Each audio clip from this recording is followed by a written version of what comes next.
So before you even set foot in that interview room, there's a lot you can do to set yourself up for success. I always tell people, start with the basics, get to know the company. What are they about? What have they done recently? It makes such a difference. Absolutely. And what's wild is how much it stands out when you mention something specific, like, hey, I noticed you just launched that new app. It's like a secret handshake. Suddenly, you're not just another resume. You're someone who did their homework. Exactly. And it's not just about the company. The job description is your treasure map.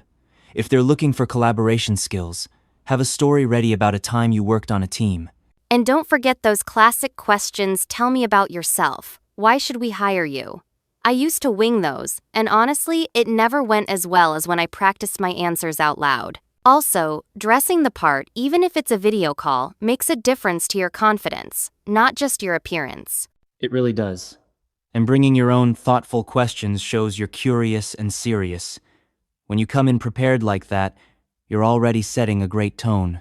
All right, so imagine you're actually in the interview palms, a little sweaty, maybe, but this is where presence matters.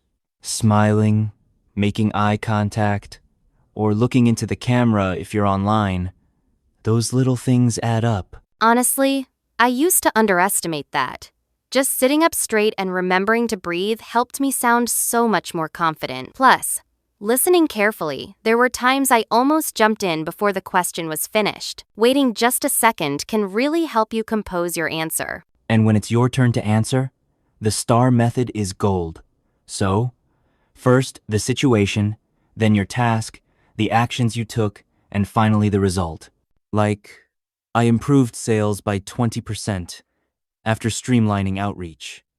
Short, clear, and memorable. But what really sticks with interviewers is enthusiasm, letting them see you're genuinely interested.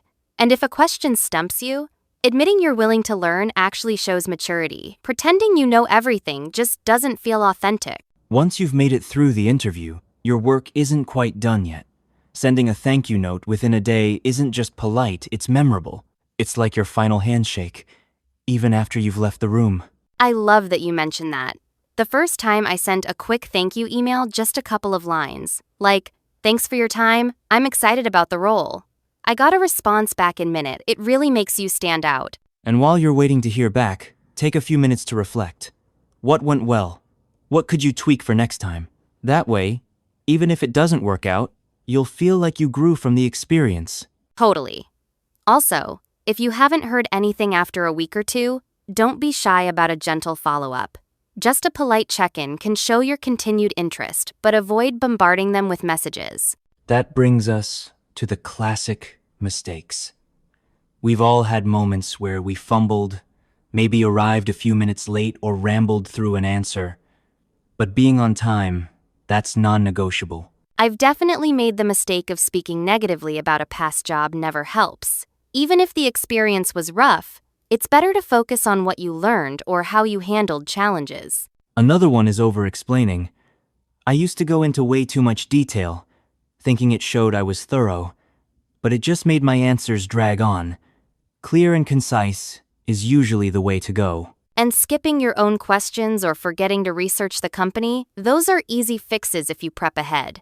Remember, interviews aren't about being flawless. They're about showing your best side and being prepared to grow. So, as we wrap up, I always tell listeners, interviewing is a skill you can build. The more you practice, the more natural it feels. Don't be discouraged by a tough interview. It's all part of learning. I couldn't agree more. Each interview gives you a new chance to show what you've learned and to refine your approach. Plus, having a few wins like nailing your thank you note or feeling good about your STAR story does wonders for your confidence. And if you're enjoying these tips, definitely subscribe for more episodes. We'll keep sharing advice to help you feel more confident in your career journey. Thanks for being with us today. Good luck on your next interview, and remember, you've got this.